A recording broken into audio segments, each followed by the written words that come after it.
Bonsoir, ça y est, on y est, c'est l'heure de la grande confrontation, le grand débat des municipales à Nice, à presque 10 jours du premier tour. Un débat que j'ai le plaisir d'animer avec vous, Henri, bonsoir. Bonsoir Nathalie, alors on va parler effectivement de la campagne à Nice et puis on va parler des sujets du quotidien qui concernent les Niçois, les grands travaux, le logement, l'insécurité, entre autres, la sécurité, l'insécurité, entre autres.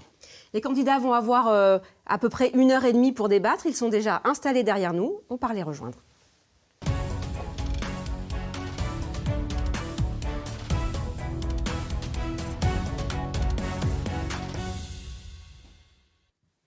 Voilà, 4 candidats sur ce plateau. Nathalie vous l'a dit, on est ensemble pendant 1h30. On a beaucoup de thèmes à aborder. Je vous présente nos invités. Christian Estrosi, bonjour. Bonjour. Vous êtes le maire sortant. Vous menez la liste qui s'appelle Tous pour Nice. À titre personnel, vous êtes Horizon et vous avez le soutien des Républicains. Éric Ciotti, bonjour. Bonsoir. Vous menez la liste Le meilleur est à venir avec Éric Ciotti, une liste soutenue par votre parti UDR, mais aussi par le Rassemblement national et Écologie au centre. Mireille Damiano, bonsoir. Bonsoir. Vous êtes à la tête de la liste qui s'appelle Nice Front Populaire. C'est une liste avec des membres d'un collectif citoyen qui s'appelle Viva et également des membres de la France Insoumise. Et Juliette Chénel-Leroux, bonsoir. Vous êtes à la tête de la liste Unis pour Nice, une liste d'union de la gauche, à savoir les écologistes dont vous êtes membre, le Parti socialiste et le Parti communiste. Et chose importante, il y a 3 autres candidats à cette élection municipale de Nice. Cédric Vella, qui mène une liste pour Reconquête, le parti d'Éric Zemmour, Estelle Jacquet, qui est à la tête d'une liste Lutte ouvrière, et puis Céline Forgenel, à la tête de la liste Nice Démocratie Directe. Voilà, dernier point que nous vous signalons, c'est Laurent Vareille, d'Ici Azur. Cette émission est en partenariat avec Ici Azur.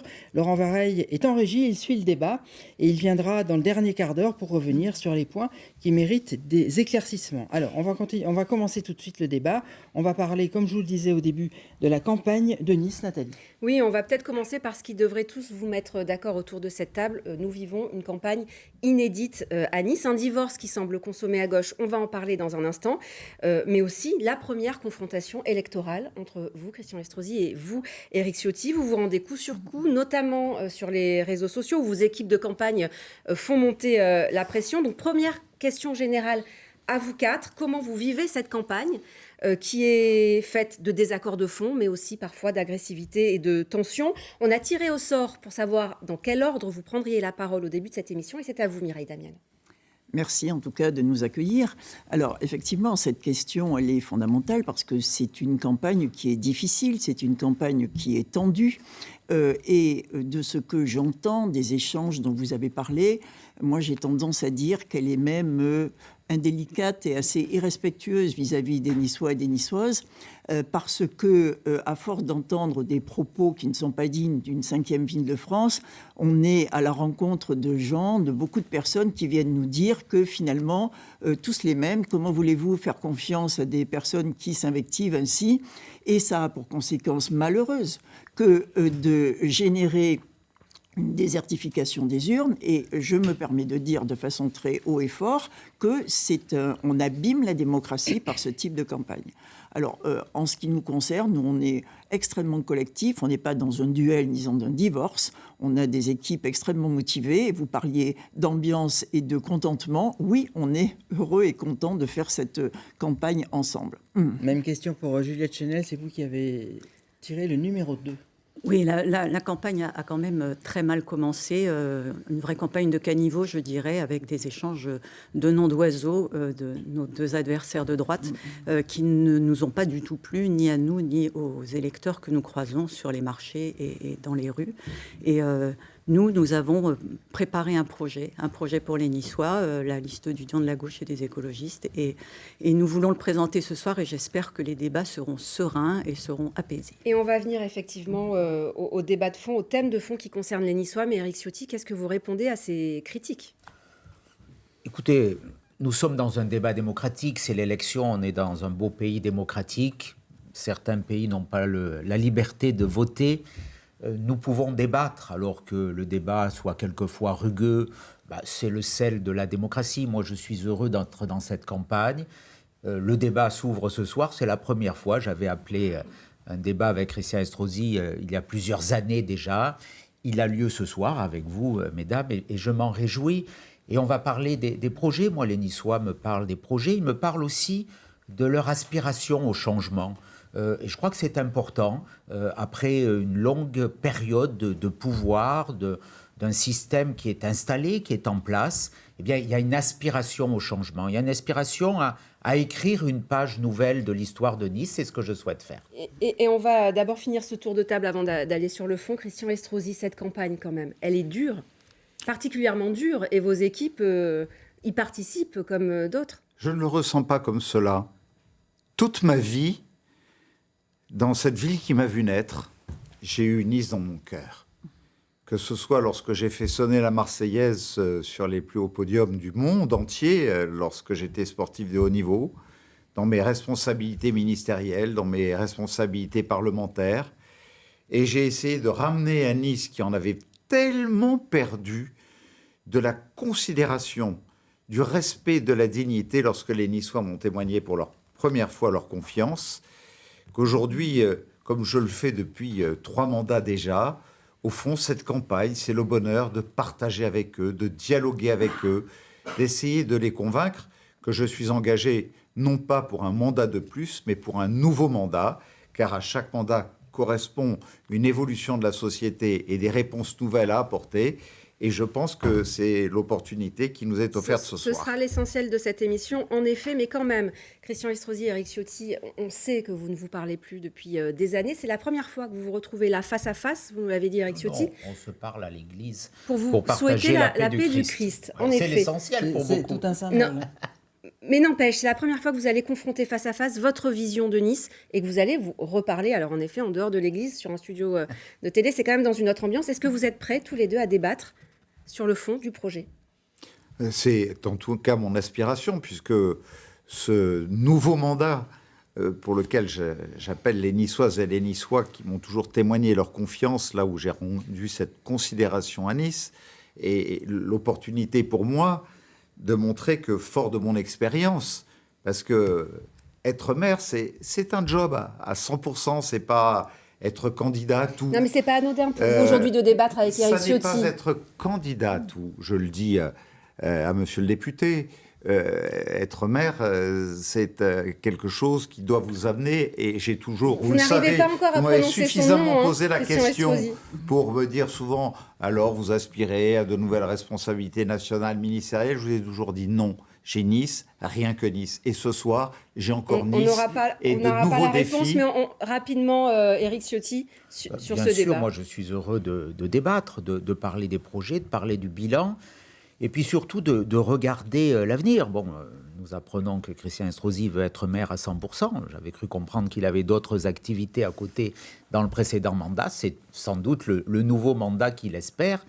Voilà, moi en tout cas, je serai le maire de tous les Niçois, avec une volonté de rassembler, d'unir et de fédérer. Avant d'aborder les thèmes qui concernent les Niçois, on l'a dit, un petit mot quand même de ce qu'on va appeler alliance et stratégie. Juliette Chenel, vous avez dit et redit que vous resterez au second tour si vous êtes qualifié, c'est-à-dire si vous êtes au-dessus de 10%. Alors ça peut paraître de la politique politicienne, mais ça ne l'est pas, parce que de votre présence et de celle de Mireille Damiano au second tour dépend le résultat. Est-ce que vous nous dites ce soir que vous resterez et que vous serez là au deuxième tour si vous faites plus de 10%? Tout d'abord, je voulais réagir à ce qu'ont dit M. Estrosi et M. Ciotti. Non, être maire, c'est pas un métier. Moi, j'ai eu un métier toute ma vie. Et faire de la politique, c'est servir. Et ça n'est pas utiliser son mandat comme d'un métier. C'est la différence que je fais entre mon engagement. Sur votre maintien au second tour. Oui, je me maintiens au second tour, bien sûr. Parce que ce sont des élections démocratiques et toutes les voix ont droit au chapitre. C'est des élections à la proportionnelle au second tour. Pourquoi on vous pose cette question? Parce qu'il y a eu des régionales en 2015, puis il y en a eu en 2021. À chaque fois, attendez, laissez-moi terminer. À chaque fois, on nous a dit la même chose, c'est-à-dire que c'était le candidat socialiste disait ça, et puis au deuxième tour, il partait. Là, aujourd'hui, sur consigne nationale. On est sur consigne nationale. On est le 4 mars, il est 18h24. Est-ce que vous nous dites que vous serez là, même si des leaders nationaux, écologistes et socialistes vous appellent et vous dites, Juliette Chenel, il faut vous retirer parce que Nice est la 5e ville de France et il est possible qu'Éric Ciotti gagne. Est-ce que vous prenez cet engagement Je aujourd'hui? prends l'engagement, et d'ailleurs j'ai invité Marine Tondelier et Olivier Faure qui sont venus à Nice pour un grand meeting et ils l'ont répété et je leur ai dit et ils se sont engagés à ne pas nous souffler dans les oreilles des instructions qui ne sont pas celles que nous souhaitons mettre en œuvre. Qu'est-ce qui fait que ce Front républicain, qui va sans doute exister dans d'autres villes de France pour faire barrage à des candidats de l'UDR ou du RN, qu'est-ce qui fait que ce Front républicain, il est impossible pour vous au profit de Christian Estrosi ? Parce que Christian Estrosi et Éric Ciotti sont deux frères. Ils ont travaillé ensemble pendant 20 ans. Christian Estrosi a fait Éric Ciotti. Il le répète tout le temps. Il a fait Éric Ciotti. Éric Ciotti et Christian Estrosi ont défendu le projet de 2020. Le projet de 2020 qui comprenait les engagements à payer le circuit du Castellet, qui comprenait aussi la destruction de l'Acropolis et la destruction du théâtre. Pour moi, c'est la même droite. Ils ont des nouveaux alliés. Mais il y a un mercato en ce moment avec des transfuges de candidats qui vont de l'un vers l'autre. C'est la même droite. Mais ces deux candidats de droite ou deux candidats d'extrême droite pour vous ? Parce qu'en général, quand on fait barrage contre le Front républicain, c'est pour éviter la victoire d'un candidat de l'extrême droite. Eh bien, s'il doit y avoir un Front républicain, moi je demanderais aux perdants de ces deux messieurs de faire Front républicain pour laisser à la gauche la place. Mais Madame Laviani, si où trouvez-vous le candidat de l'extrême droite ? Moi, dans les décisions du Conseil d'État oui, un Conseil d'État et de la classification du ministère de l'Intérieur. C'est Monsieur Nunez, ministre socialiste de l'Intérieur, qui fait ce classement. C'est le classement officiel. À la préfecture, votre liste est classée d'extrême droite. Des dictatures. De quel droit un fonctionnaire viendrait... Moi, ma liste, elle est sans étiquette. Mon bulletin de vote est imprimé. Il n'y a pas d'étiquette. Notre étiquette, c'est Nice. Ma liste, elle est celle du Rassemblement. Il y a des gens de ma formation politique, il y a des candidats qui viennent du Rassemblement national, 8, je crois. Il y a des gens qui viennent du centre de l'UDI, le secrétaire départemental de l'UDI, Dario Luschmeyer. Il y a le dernier leader de la gauche à Nice, M. Governatori, qui avait conduit votre liste. Dire de la gauche, certainement pas. Qui avait conduit en tout cas au second tour votre liste, et je crois avec votre soutien respectif. Donc ça démontre que ma liste, elle est de rassemblement. C'était la liste de Juliette Chenel, pas celle de Mireille Damiano. Pour terminer cette partie, Mireille Damiano, un mot. Vous et vos colistiers, vous avez cité Aragon. Vous avez dit fou qui songe à ces querelles au cœur du présent combat. Qu'est-ce que vous entendez par là ? Alors, tout d'abord, il faudrait peut-être que nous évoquions le fait que pourquoi est-ce que nous aussi nous disons que nous nous maintenons ? On fait une analyse. Cette analyse, elle est claire. Elle est effectivement que M. Ciotti et Estrosi sont les deux faces d'une même pièce avec exactement les mêmes logiciels économiques, les mêmes logiciels sur les mots qu'on emploie par rapport aux étrangers, aux responsables de tous les mots ici. On pourrait faire un copier-coller. On a exactement les mêmes mots et les mêmes priorités économiques et politiques. À partir de là, qui pourrait être le rempart, puisque c'est ça qu'on dit, contre un basculement à l'extrême droite et effectivement au fait que M. Ciotti pourrait être élu. Certainement pas mon voisin de droite. Il va répondre justement, et certainement pas quelqu'un dont le discours est de plus en plus droitisant. C'est la raison pour laquelle vous appelez à l'union, Mireille Damiano, c'est pour la raison pour laquelle, dans un premier temps, je vous dis qu'il ne peut pas y avoir de confiance à M. Estrosi pour être un rempart contre M. Ciotti. Et ça, c'est le premier point. Le deuxième point, c'est qu'effectivement, nous nous maintenons et que le troisième point est que voilà des mois et des mois que nous disons que nous sommes à un moment qui est un moment intense. C'est un moment où c'est pas un hasard que toutes les radios nationales et médias nationaux nous regardent parce qu'il y a un duel qui essaie d'être fratricide, mais qui a un risque majeur pour la ville de Nice. Et à partir de là, moi, j'en appelle tout simplement à la responsabilité. Aujourd'hui, nous sommes responsables de ce qui va se passer et on va essayer peut-être de mettre à l'écart les égos et tout ce qu'on voudra bien pour prendre des décisions communes. Et les dérapages de Jean-Luc Mélenchon, parce que c'est ça qui bloque. On va parler de choses sérieuses. Les dérapages de Mélenchon n'ont rien à faire ici. D'abord, permettez-moi de vous dire que ma liste, ce n'est pas Viva LFI, c'est Viva LFI ensemble. Alors pareil, en préfecture, vous êtes classé LFI. Non, mais c'est pas le problème. Je dis que nous sommes une liste collective et que nous tendons la main à Juliette Chenel depuis des mois, et je pense que la responsabilité, c'est que nous arrivions à une liste de rassemblement. Mireille Damiano, juste ce que vous dites, le national compte, puisque c'est ça qui bloque en ce moment avec la liste de Juliette Chenel. Pas avec nous. Votre décision est prise également, il n'y aura pas d'union des deux listes de gauche ou de fusion au second tour ? Nous, on est là pour jouer le premier tour. Ce qui est important, c'est que les électeurs et les téléspectateurs qui nous regardent et nous écoutent comprennent quels sont nos projets respectifs et ce qui font les différences entre les uns et les autres. Changer un peu de discours là. Mais on vous a entendu dire il n'y aura pas d'union. Mais ça fait. Je suis une liste d'union qui comprend des citoyens, le PS, le PC, les écologistes, mais aussi ceux qui ont quitté LFI. Pour ce que je dénonce aujourd'hui, qui a été fait par Jean-Luc Mélenchon et tout récemment, hier encore dans un tweet, par Madame Chikirou. Ces propos-là, s'il n'y a pas de position claire ici, comment voulez-vous qu'on fasse une union avec On conclut cette partie avec Christian Estrosi et on passe aux grands travaux. Je n'ai pas accompli l'ensemble de mes mandats avec la volonté de rassembler, d'être dans l'unité pour partager un débat ce soir que vous voudriez entraîner sur... le strict terrain politicien et politique. Non, mais alors justement, qu'est-ce que vous avez à dire aux électeurs de gauche ? J'attends toujours qu'on commence à parler de projets qu'attendent les Niçois. Mais on n'en a pas encore parlé. On y est. Pardon, mais... il reste 1h10, Christian Estrosi, on a du temps. Madame Juliette Chenel, si vous voulez m'accorder du temps, là où vous ne m'en avez pas accordé pour l'instant, Madame Juliette Chenel dit que M. Ciotti et moi serions exactement la même chose. Le Conseil d'État a tranché. L'extrême droite, le RN, est incarné par M. Ciotti. Aujourd'hui, j'incarne Nice comme je l'ai toujours incarné. Au centre, à droite, je suis gaulliste et niçois. Il a été estrosiste, il a été sarkozyste, il a été filloniste, il a été vauquieriste, il a été pécressiste. Il est aujourd'hui le péniste. Qu'est-ce que vous voulez que j'y fasse ? Vous l'avez été aujourd'hui, le péniste.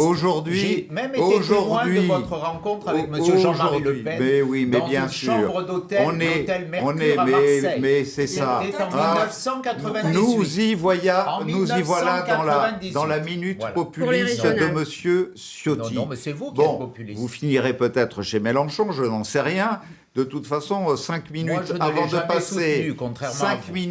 de passer chez Madame Le Pen, vous étiez d'abord allé rencontrer le président de la République pour lui demander une place dans le gouvernement de Monsieur Macron. Non, ça, alors vous savez, de votre part, on peut s'attendre à tout. Vos trahisons, je les connais, vos mensonges, je les connais.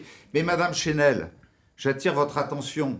Il y a autant de différences entre l'extrême droite de Monsieur Ciotti que vous pouvez en avoir désormais avec celui qui vous a fait conseiller municipal, M. Governatori, qui était du centre, de la gauche et de l'écologie, et qui est devenu du Rassemblement national en s'engageant aux côtés de M. Ciotti. Que je ne fréquente plus depuis 3 mois. Quand on parle d'alliance, passons le premier tour, s'il vous plaît. Allez, et allons, parce que de toute façon, nous finirons en tête au premier tour. Et il sera temps de laisser parler la gauche à ce moment-là. Vous savez quoi ? On va se donner rendez-vous pour développer tout ça le 16, d'accord ? C'est le lendemain du 15. On passe au thème là, qui concerne les Niçois. C'est bien pour ça que vous avez perdu du temps pour rien. Non, c'est important pour les électeurs. C'est important pour les électeurs. C'est vous qui parlez de politique politicienne. Personne ici n'en avait parlé avant vous. Allez, on va aller sur le fond. Ça montre la sincérité du discours. On va aller sur le fond. Les Niçois aussi attendent votre projet pour leur quotidien. Et on va parler des grands travaux.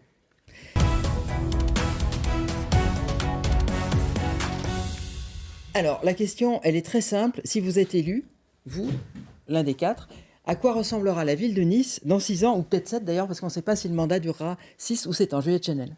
Moi, c'est simple. Les grands travaux, c'est d'abord pour les Niçois et les Niçoises, et ça veut dire des grands chantiers. Il y aura des grands chantiers pour remettre les écoles en état, pour remettre les équipements sportifs pour tous en état, et pour remettre les rues en état. Je rappelle qu'au boulevard Gambetta, la rue est dans un état, le haut du boulevard Gambetta, la rue est dans un état lamentable. Ça n'a pas été fait depuis des années. Les écoles, il y a l'école Terra Amata, dont les volets ne ferment pas. Il y a l'école des Moulins, dont on a peint une façade et derrière, ça n'est toujours pas fait. Il y a des volets qui ne ferment pas, des fenêtres qui n'ouvrent pas. On a des écoles dans un état qui méritent des travaux. Et mon grand chantier, ce sera le grand chantier des travaux de la ville de Nice pour les Niçoises et les Niçois. Mais quand même, j'aurai un beau chantier pour embellir notre ville et rendre la culture au cœur de la ville. Je veux mettre le théâtre de Nice à la place de la caserne au Var, qui va être libérée. Et du coup, le théâtre va revenir en centre-ville avec 1200 places, parce qu'aujourd'hui, on a un théâtre en préfabriqué, parce que le théâtre a été détruit par M. Estrosi.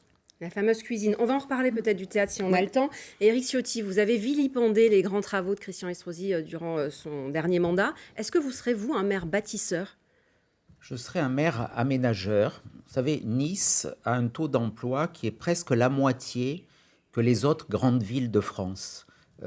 L'enquête qui a été faite par l'Institut Montaigne le démontre. Il y a 400 emplois à Nice pour 1000 habitants. C'est à peu près 700 pour les villes, les 12 plus grandes villes de France.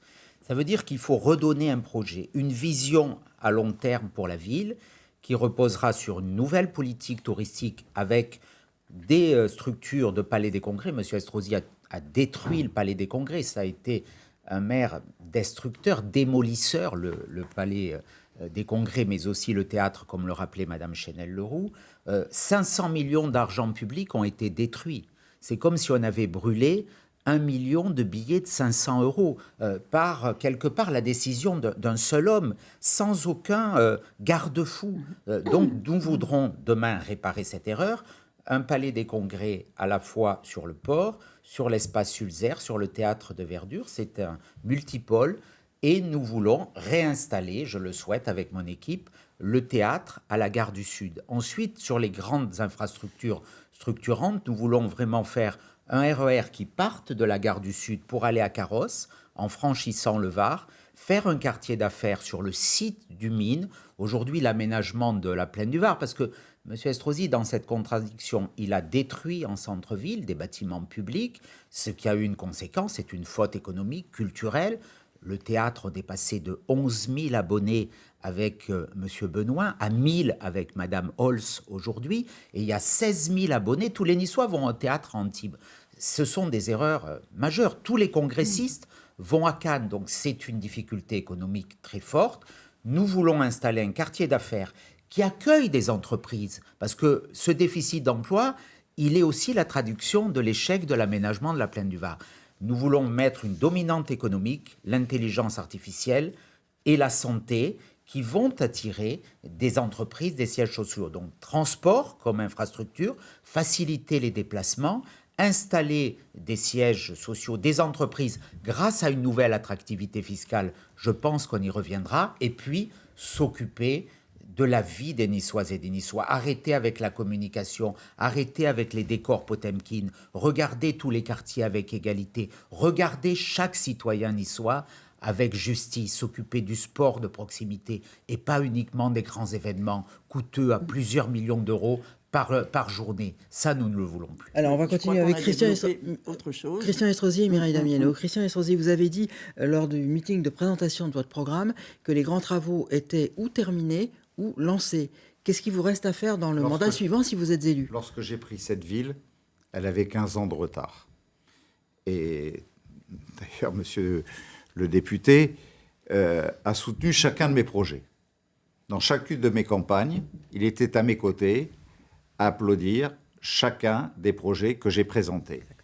Tout ce qui a été réalisé là, et qui est critiqué aujourd'hui par pur opportunisme, a été, je vous le rappelle, validé par 60% des électeurs lors des dernières élections. Imaginez qu'aujourd'hui, je sois face aux Niçoises et aux Niçois et que je leur dis, je n'ai pas rempli le contrat que vous m'avez confié.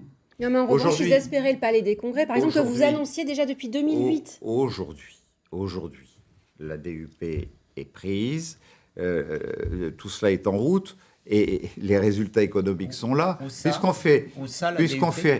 fait référence à la réalité de l'emploi à Nice, notre taux d'emploi aujourd'hui, notre taux de chômage est de 6,7%, là où au plan national, il est de 7,8%. J'ai pris cette ville, le taux de chômage était à 13%. C'est la réalité. Et l'Institut Montaigne... Le taux est supérieur, hélas. Et l'Institut Montaigne, qui vient compléter un audit réalisé par l'Institut Klopfer, qui nous note à 17 sur 20, qui nous permet aujourd'hui d'avoir des taux d'intérêt à 0,9% et même de pouvoir accéder directement à des emprunts obligataires, qui dit que nous avons une capacité de remboursement de notre dette à 6,8%. Bon, on aura un chapitre complet. Tout cela me conduit à quoi? 6,8% la dette. Maintenant que nous avons en pourcentage, les années, ce sont des années. Maintenant, ce ne sont pas des pourcentages. Monsieur le député. Et c'est pas 6,8. Si ça vous contrarie, c'est 12 années. Si ça vous contrarie, c'est quasiment 12 années pour la métropole. Pour la métropole, pas pour Nice. 11,9. Pour la métropole, pour Nice, c'est 6,8. C'est là où est la dette. Nous sommes candidats à la mairie de Nice, et moi je parle de la ville de Nice. la réalité Vous n'êtes pas candidat à la métropole ? de l'Institut Montaigne. La réalité de l'Institut Montaigne, qui a rendu ses résultats, c'est que nous sommes la ville notée en première position parmi les 12 premières villes de France en matière de gestion de nos finances publiques. Sur la base de cela, je dirais que les trains... Vous êtes à la 6e place sur le classement des 12. Mais vous mentez, les choses importantes. Vous savez ce qu'on... Christian Ouais, Estrosi, les parce qu'on finances, on va y venir. on avait On va y décidé de venir. faire un chapitre là-dessus. Mireille Damiano Oui, va nous je parler des voudrais grands réagir projets, sur les et grands travaux. ensuite on revient là-dessus. Parce que Allez-y. nous avons proposé un canevas de la ville de Nice qui était une vue globale de la ville qu'on voudrait. Une ville qui soit effectivement ouverte, solidaire, apaisée. Et on ne va pas lancer des grands projets à l'emporte-pièce. Parce que finalement, ce qu'on a vu durant toutes ces années, c'est finalement de l'incohérence et de l'impréparation et de l'improvisation. Donc, quand j'entends qu'on veut, par exemple, transporter un palais aux mines, figurez-vous qu'il est fort possible que dans quelques années, le mine soit aussi dans une zone inondable. Quand on veut faire des travaux et faire des grands bâtiments sur le Paillon, c'est encore un risque Mais extraordinaire. Mireille Et Damiano, nous au avons- final, quand même, il y a Oui, quand même mais au beaucoup final- plus de Niçois qui profitent, par exemple, de la coulée verte C'est- que de l'ancien Tout à théâtre de fait. Nice. Mais ce qu'on disait, c'est qu'effectivement, ils ont été détruits sans qu'il y ait de solution de Le changement. théâtre de Nice était quand même réservé aux ni- amateurs. ni de de possibilité théâtre. d'avoir imaginé la Et suite. il y a plus de Mais si vous me fréquentation permettez, au théâtre monsieur de Estrosi, Nice. Moi, je veux je voudrais préciser finir mes quelque phrases. chose. Il y a plus de fréquentation au théâtre de Nice aujourd'hui, avec 3000 fréquentations de plus par an, qu'il n'y en avait en Alors, si vous 2019, voulez bien avoir un réparties débat sur 3 démocratique, il théâtres. faudrait laisser la parole. Terminé, Et, hein, Mireille Damiano. terminé. Je voudrais juste terminer en disant que la seule liste qui s'est aujourd'hui occupée des risques que encourent éventuellement les constructions, c'est la nôtre. Donc je dis qu'avant que de lancer un grand projet, il faut savoir où, il faut avoir un audit qui soit correct et édifiant, et que par exemple, alors qu'on a souhaité de nos voeux une cité des femmes qui soit extrêmement importante, intergénérationnelle, avec un accueil très très global, eh bien, avant de savoir où on la met, on va vérifier où c'est possible. Et quant à Ovar, nous avions justement dans le cadre de la théorie des risques dit que le lycée Apollinaire qui est mal placé est vraiment en difficulté si jamais il y avait un sinistre gravissime, eh bien, il pourrait s'en placer avec d'autres équipements sportifs. Parce que notre propos, c'est d'aller dans les quartiers, c'est de faire que chacun ait un accès égalitaire au sport, à la culture, et c'est ça notre vision de rupture des inégalités, Alors, définitivement. On vous avait dit qu'on ferait un chapitre là-dessus. On va passer effectivement aux finances, Nathalie.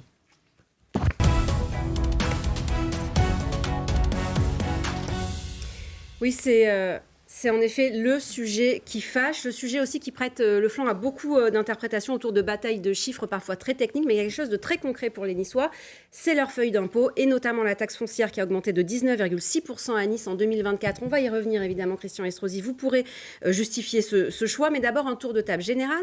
Si vous êtes élu en 2026, est-ce que les impôts baisseront, augmenteront ou stagneront?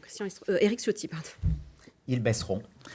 Je me suis engagé, c'est peut-être la mesure la plus importante de mon projet qui contient un peu plus de 200 propositions. Dès le 24 avril, si je suis élu maire, il y aura une nouvelle délibération qui supprimera l'augmentation record qu'a portée Christian Estrosi en 2024. Les Niçois ont reçu leur feuille d'impôt en septembre 2024, leur taxe foncière. Il y avait une augmentation de 19,2% de la part de la ville de Nice, portée politiquement par le maire, et il y avait une augmentation des bases de 6%, donc ce qui fait que globalement c'est 25%. Donc on a l'impôt Estrosi, on a l'impôt Macron, c'est normal, c'est quelque part la même facette politique, puisque pour reprendre votre argument de tout à l'heure, en 2022, vous étiez à la tête du comité de soutien de M. Macron dans les Alpes-Maritimes. Moi, je n'ai jamais voté pour M. Macron, que ce soit en 2022 ou que ce soit en 2017, où j'ai soutenu M. Fillon. Mais mon engagement, il est très clair là-dessus. Vous parlez de l'Institut Montaigne, mais vous savez, la politique, c'est du bon sens. Et ça doit être de la sincérité et de la vérité. Les Niçois ont reçu leur feuille d'impôt, donc vous ne pouvez pas leur mentir. Ils voient bien que sur 10 ans, les impôts ont quasiment doublé pour qu'il y ait de la taxe foncière et plus que doublé pour ce qui est de la taxe d'habitation. Mais l'Institut Montaigne, qui a étudié les 12 plus grandes villes de France, a classé la ville de Nice comme la première avec Bordeaux, deuxième, à 10 € près, comme la plus fiscalisée de France. Vous faites référence comment à faites-vous l'étude... pour mentir de Mais, cette manière? Écoutez, tout le monde sera témoin. C'était à la une de Nice Matin, c'est dans la presse entière. Sur tous les Vous sites, il pouvez suffit de regarder, et pour la je prends à dette- témoin à non, la non, presse, non. sur les L'Institut résultats de Montaigne. l'Institut Non, Montaigne. l'Institut Montaigne qui se fonde Voilà. en effet sur les données publiques du ministère de l'économie dit bien qu'en effet, non Deuxième. seulement Nice est dans le haut du classement en termes de produits prélevés, hein, mais que c'est aussi le principal levier d'ajustement budgétaire pour vous.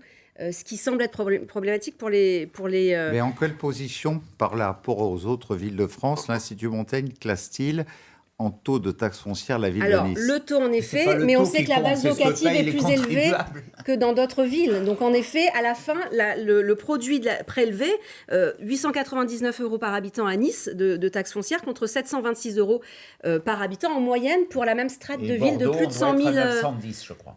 Je n'ai pas Le ce premier, chiffre, vous m'en c'est le voudrez premier. pas. Mais donc en moyenne, Mais moi, pour les je villes l'ai. de plus de 100 000 habitants, Nice est au-dessus. En effet, le taux est plus bas, la base locative est plus élevée. Au final, ça coûte plus cher aux Niçois d'habiter sur la Côte d'Azur. Eh oui. Mais moi, Mais j'aurais- c'est un choix que vous pouvez justifier aussi. Ah, mais c'est un choix que je peux parfaitement justifier. C'est Donc un vous choix. reconnaissez qu'on est C'est les un plus hauts. choix. C'est C'est déjà un un choix que premier je justifie de plusieurs manières. D'abord parce que nous avions tellement de retard. On était la seule grande ville de France à ne pas avoir de tramway ou de métro. Nous l'avons fait. 1 milliard d'euros. Jacques Perra l'avait fait quand 1 même. milliard d'euros. La ligne 1, Un Jacques Perra. milli- Vous l'oubliez Non mais... Monsieur le député, si vous pouvez Il me l'a laisser inauguré, m'exprimer, monsieur. bon, voilà, Il l'a si j'ai inauguré. la politesse de vous Voilà, laisser vous exprimer, voilà, c'est Jacques et je Perra. laisse chacun s'exprimer. On vous écoute, Christian Cette Estrosi. ligne 2 que vous avez combattue, La 2. que vous avez combattue, Pas du tout. qui ici vous l'avez combattue, vous avez dit C'est que vous même moi vouliez qui l'ai lancé. un train, vous n'avez rien lancé du tout, vous vouliez un train Si, sur la j'étais promenade adjoint. des Anglais. J'étais votre premier adjoint chargé des 6 grands mois, travaux. 6 mois, Voilà. 6 mois, Voilà. Ils ont et tout travaillé cela a ensemble. été Et le- engagé après votre départ. Et le département l'a financé pour 60 millions d'euros. Donc voilà. Sur 1 milliard d'euros, pardon, ça a Donc, été si, bien si modeste. j'étais contre, Sur un nous ne milliard l'aurions d'euros. pas financé, monsieur le maire. 1 Voilà. milliard d'euros, et vous avez C'était vous-même pas un dit que milliard au vous début. vouliez. Mon projet, c'était 300, vous l'avez porté à 1 milliard. Mais ça, c'est votre mauvaise gestion. Mais, la Banque européenne d'investissement a dit pourquoi, monsieur le maire, nous vous accordons des prêts à 0,9% lorsqu'ils sont venus signer le prêt, parce que vous n'avez pas accepté le projet de monsieur le député Ciotti, qui consistait à mettre un tramway sur la promenade des Anglais pour s'arrêter à Max Gallo, mais parce que là où il n'aurait amené que 70 000 usagers jour, vous l'avez amené jusque sur le port de Nice C'était en le vôtre souterrain, aussi. Vous aviez fait ce une qui lui maquette permet devant le de Negresco. transporter aujourd'hui 140 000 euros. Vous savez, la politique des transports que j'ai conduite nous a permis, entre 2008 et aujourd'hui, de passer de 50 millions d'usagers par an à 150 000 usagers par an. C'est ça, là, 150 Non, c'est par millions jour, par jour. d'usagers. Par jour, monsieur le maire. 50 millions d'usagers par an Oui. à 150 millions d'usagers par an. On a triplé.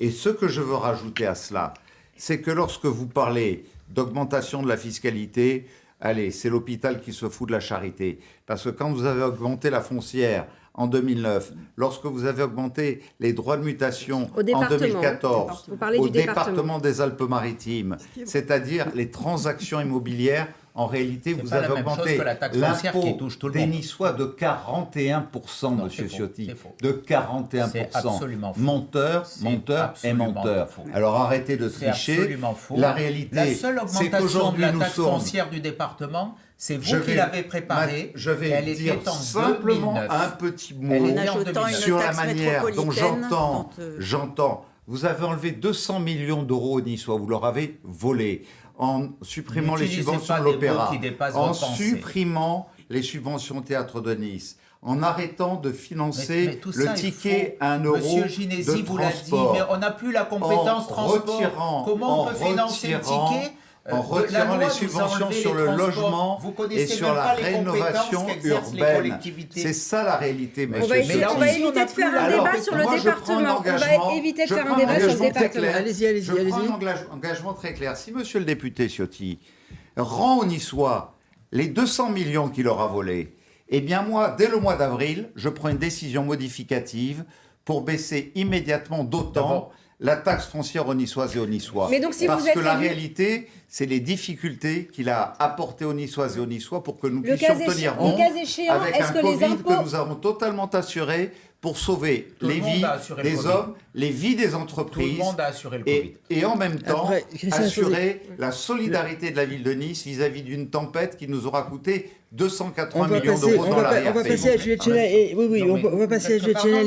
Non, mais je sais. On peut pas. Le mot volé. C'est Oui. volé. On vous laisse répondre Monsieur là-dessus. Gilesi, qui préside le département depuis 2017, a répondu « Tout ça relève de la fake news. Aucun opéra de France n'est autant soutenu que l'opéra de Nice. 1 million Vous n'avez 800 pas 000 réduit, euros. vous n'avez pas réduit la 1 subvention million annuellement 800 000 chaque euros. année. Ça a été Vous n'avez fait, pas réduit. Ça a été fait Vous n'avez de pas 10% réduit. au moment Vous de la avez crise réduit financière. progressivement. Depuis 15 ans, la subvention à l'opéra n'a pas baissé. Vous avez Alors, réduit ça va- régulièrement. pour le- ça va C'est devenir moi, lorsqu'il incompréhensible j'étais pour les président du Niçois, Conseil et ça général va qui a être augmenté la incompréhensible pour les subvention de Niçois. l'opéra, Et que Éric vous Ciotti- avez réduite Surtout, c'est d'autant. pas un débat entre Vous vous l'avez deux. réduite On d'autant. va Ce sont des réalités, des c'est le chiffres mot- incontournables. Voilà. Et celle du vous théâtre pouvez de Nice, asséner- c'est la Allez-y, même vous chose. concluez, Vous là, savez que concluez, la Eric, directrice vous du pouvez théâtre de Nice vous avez asséner- dit, Attendez. lorsque vous avez décidé Non, de le lui théâtre- supprimer une Non, grande mais on va partie. pas refaire Attendez, le budget non, du on va- département. On va Stop. donner la parole à Stop, on va Juliette donner Chenel. un mot, Juste très pour rapidement. terminer, et pour- Très Non, mais rapidement. vous reviendrez débattre Très pour les rapidement. élections départementales. Ne Mais là, c'est des très élections rapidement. Vous avez municipales. beaucoup travaillé Ne vous énervez ensemble, pas. que vous Très êtes des rapidement. C'est pas la frères, peine que on monsieur le sait Estrosi... très Non, bien. non, on n'est pas des frères. Oh, Monsieur, je garde tout mon cœur. Attendez. Éric Ciotti, Un en mot, conclusion. un mot très Simplement. rapide. Il y a des parts de sur le vérité qui font du département, bien. oui, mais sur la fiscalité, c'est essentiel. Vous savez, moi, j'invite les 41% Niçois... Non, mais l'augmentation c'est de la totalement... fiscalité du J'invite les département. Niçois à regarder 41%. leur feuille de taxe foncière. Il y a eu une augmentation du département en mars 2009 de 15%. Idem pour la ville de Nice. On l'avait fait Et je vous ensemble. rappelle, Et c'est vous qui avez préparé Bon, le budget une 2009. chose de plus, Depuis, le c'est que département vous étiez a opposé baissé. en tant que député. Allez, on arrête ce débat. On arrête ce débat. On arrête ce débat, sinon on va Vous n'aurez faire plus toute de temps de l'émission parole là-dessus. pour la suite. Allez, Allez, Allez, on arrête ce Juliette débat. Chenel. Juliette Chenel. Juliette Chenel. Parce qu'il y a aussi deux j'étais autres personnes. favorable Éric à la Ciotti, Christian suppression Estrosi, ça ne peut pas Il- être un combat de il y a- coq, ce débat. il y Laissez a- parler il y a Juliette aussi- Chenel, s'il vous plaît. Il y a Allez-y, deux candidats, Juliette. Juliette Allez-y, Chenel et Juliette Mireille Chenel. Damiano. Et Juliette vous Chenel. étiez pourtant opposé Aujourd'hui, la à taxe- son Non, la Juliette taxe Chenel, foncière. il y a Oui, une question qu'on c'est- voudrait vous oui. poser parce que dans votre C'est- programme, vous parlez d'une taxe foncière différenciée. Qu'est-ce que c'est? C'est ce que j'appelle la justice fiscale, parce que vous l'avez dit, il y a le taux et il y a la base. Et en fait, la taxe foncière a explosé aussi parce que la base locative est très élevée et elle est très injuste, puisqu'elle n'a pas été changée depuis plus d'une dizaine d'années. La base locative, elle n'est pas la même dans Elle n'est toutes pas les la régions, même dans pour que tous les gens les comprennent. quartiers. Et dans tous les Il y a quartiers aussi, non plus, ouais. si vous payez la même chose, la même base locative entre Riquier et le Montboron, vous convenez que ça n'est pas très juste. Qu'est-ce que vous voulez Et c'est faire, alors, cela. du coup Eh ben, il faut remettre sur la table la commission des impôts directs avec le préfet, évidemment, parce qu'aujourd'hui, on a un engagement jusqu'à 2031. Il faut Vous le allez, mettre. vous allez taxer les propriétaires les plus riches? Non, on va Plus remettre fort. de l'égalité dans les quartiers. Ah, dans les Est-ce tir- que vous dans les trouvez qu'il est quartiers. normal de payer la même base locative à Riquier et au Montboron? Non, ça n'est pas normal. Mais ça, c'est une chose. Ce que je vois, moi, c'est que... Je suis totalement d'accord avec Madame Chenel. Vous l'avez pas fait?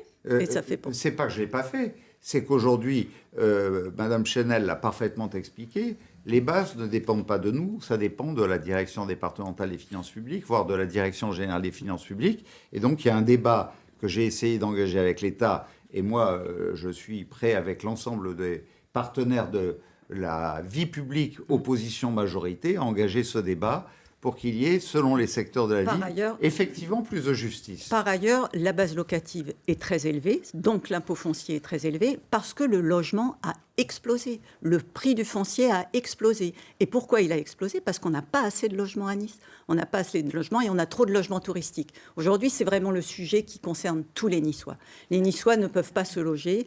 Il y a 14 000 Airbnb à Nice. 14 000 Airbnb à Nice. Il faut en finir avec le fait que les logements touristiques prennent la place On en aux logements parlera pour les actifs. dans un instant. Mireille Damiano. Madame Chenel, Sur les simplement, finances, sur c'est les pour- finances. C'est pour abonder dans le sens de Mais Madame. on en parlera du logement dans Oui. un instant. Parce Bon. que effectivement, on a considération de la dette telle qu'elle a été arrêtée, de la manière dont vous l'avez stabilisée par plusieurs éléments quand même, qui sont que les dépenses de personnel sont les mêmes avec une certaine austérité, qu'il y a une faiblesse des investissements et la vente de patrimoine. Mais ce qui m'intéresse moi, c'est les investissements qui ont été certes légèrement maintenues, mais qui sont fléchées de façon très intéressante. Parce que quand on regarde les investissements qui ont été finalement assez peu importants, on a 30 millions d'euros qui sont partis sur le verdissement, on a 30 millions d'euros qui partent sur le sécuritaire et on a malheureusement un taux de 4,7 millions d'euros sur l'aide au logement et le social. Donc ce que je veux dire par là, c'est que la tendance à la fois fiscalité accrue, on est d'accord, mais par rapport aux investissements, ce qui est extrêmement malheureux, c'est que les choix prioritaires qui sont faits, c'est l'aspect sécuritaire, un verdissement dont on pourra parler parce qu'il n'est pas là. Il n'y a pas 4 millions sur le logement. Et si. Et non. Et il y a 4,7 millions d'aide d'aide au au logement logement relève social. de la métropole, Madame Damiano. Non, je vous le dis calmement. C'est un débat que nous avons souvent au conseil municipal. Le plan local de l'habitat, le PLH, ça relève de la compétence de la métropole. La question voilà est le pourquoi fléchage des investissements que vous faites. Revient à Nice en matière de PLH, qui nous permet de réaliser à peu près 1200 logements par an. Quand nous arrivons... Au lieu de combien fallait-il en faire? Alors qu'on doit en faire 2500 logements, et c'est même ce que plus, demande le PLH. et même plus. 2500 par an. Pardon, il faut en produire 1200 par an pour pouvoir être dans les normes. D'ailleurs, on a la pénalité de la loi SRU. On a perdu. On va clore ce chapitre alors, sur les 3 000 finances et pour être que vous tout à soyez fait dans les complet, parce qu'on n'aura pas le temps d'en débattre, mais pour être tout à fait complet et équitable, puisqu'on parlait de l'Institut Montaigne et ce rapport, il faut aussi dire qu'il a salué l'effort de désendettement en 2024, qu'il s'inquiète un peu plus pour 2025-2026 et qu'il souligne l'endettement de la métropole. On n'ouvrira pas le débat sur la métropole. Il y a eu une réduction des investissements en 2024. Mais voilà, c'était si vous me permettez, parce que et la vente du patrimoine. Ça rejoint ce que dit l'échange entre M. Estrosi et Mme Damiano. Je crois que le débat, il faut qu'on l'ait de façon globale entre la ville et la métropole. M. Estrosi préside la métropole. Aujourd'hui, 80% des compétences anciennes de la ville sont exercées par la métropole. Les transports, c'est essentiel. Toutes les lignes de tramway ont été financées par la métropole, d'où la dette de la métropole. Le développement économique, tout ce qui relève du tourisme, la collecte des ordures ménagères, la voirie, les routes. Donc, l'essentiel des compétences d'une ville, aujourd'hui, est exercé par la métropole. Ce qui fait que la métropole a une dette officielle d'1,7 milliard d'euros, hein, c'est vos chiffres, je crois qu'on est d'accord, un peu moins, mais il faut y rajouter tout ce qui relève des budgets annexes. Les transports, c'est une dette, les transports sont inclus dans la dette principale, il faut rajouter l'eau et l'assainissement, notamment pour faire Aliotis, c'est 600 millions d'euros, 200 millions d'euros pour les déchets, donc au global, on a une dette pour la métropole et ses régies qui atteint les 2 milliards et demi, plus la ville. J'ai voilà, non, mais dans la machine, je suis désolée. Je pense que moi, en tout cas, je parlerai ville et métropole. Il faut faire répondre Christian. Le budget alloué aux écoles, qui là dépend réellement de la ville de Nice et pas de la métropole. Le budget d'entretien des écoles, il est 2 fois plus faible que dans d'autres villes de France. Il est largement insuffisant. Sur la métropole et ensuite vraiment on passe au transport, c'est un sujet important. C'est un sujet important. Mais qui peut penser que la métropole ou la ville de Nice, puisque c'est la même chose, en tout cas pour la partie qui la concerne, aurait pu se passer de construire la ligne de tramway et qui donne 90% de satisfaction aujourd'hui. Qui peut penser, parce que c'est la transition, au prix d'un nouvel impôt foncier métropolitain. C'est dans la transition écologique. Oui, mais en même temps, nous avons baissé l'équivalent en taxes foncières, parce qu'on oublie de dire que s'il y a eu une augmentation, il y a eu 2 années de baisse de taxes foncières. Sur Nice, pas pour le reste de la métropole. Oui, de 5% je regarde, et ensuite une augmentation de 10%. Je rentre pas dans ce débat. Je finis parce que vous prenez Aliotis 2, par exemple, parce que c'est un sujet majeur. Nous sommes face à un défi climatique énorme. 40 jours de canicule d'affilée l'été dernier. Nous devons préserver nos ressources en eau pour le siècle à venir. C'est le plus gros investissement industriel en matière d'assainissement des eaux usées de France. Olivier Sichel, le patron de la Caisse des dépôts et consignations, disait « Nous le finançons à des taux extrêmement bas pour garantir aux Niçois que pour le siècle à venir, ils ne manqueront pas d'eau, parce que la ville de Nice, avec la métropole, a le courage de le faire. » Alors oui, tout ça nous place au niveau de la métropole. À 11 années, là où le plafond pour être en situation d'alerte est à 15 années. Non, 12 ans. On a encore beaucoup de marge. 12 ans. Le seuil prudentiel. Situation Oui. prudentielle à 12 et d'alerte à 15. Mais nous Et verrons. nous avons, comme vous l'avez rappelé, 2024, 2025 et le compte administratif 2026 qui atteste que nous avons 3 années Merci, de baisse Christian Estrosi. constitutive. Merci, de Christian notre Estrosi. gestion. Non, On va arrêter là. Estrosi. On va arrêter va là. alors vers la Merci. politique Oui, mais fiscale. on va faire l'émission là-dessus. Non, mais il faut être On n'a précis. pas encore le compte On n'est pas au administratif. compte administratif. Nous sommes en 2026, Monsieur Estrosi. Donc, on va voter au mois de juin. Et j'espère que ça sera sous mon autorité. Nous allons voter le compte administratif 2025, puisque c'est l'état des lieux de l'année dernière.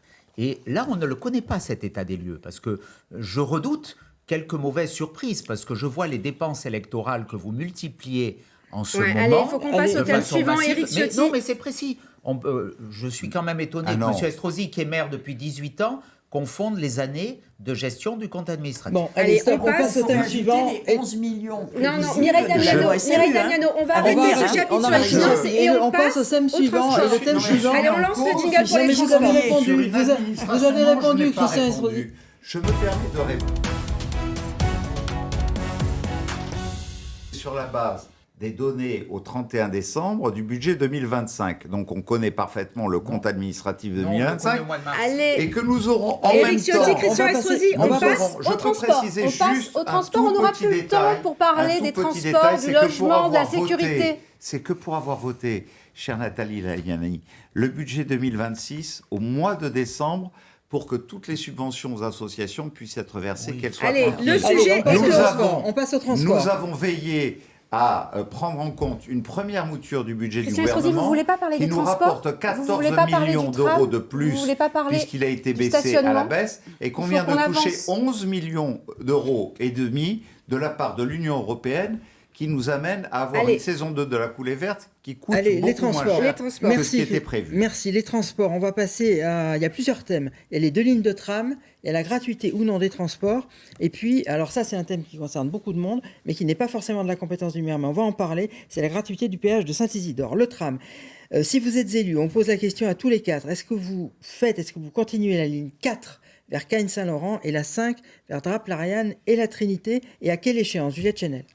La ligne 5, elle est attendue depuis 25 ans. Elle avait été promise par Jean-Claude Guessot en finançant la première ligne de tramway.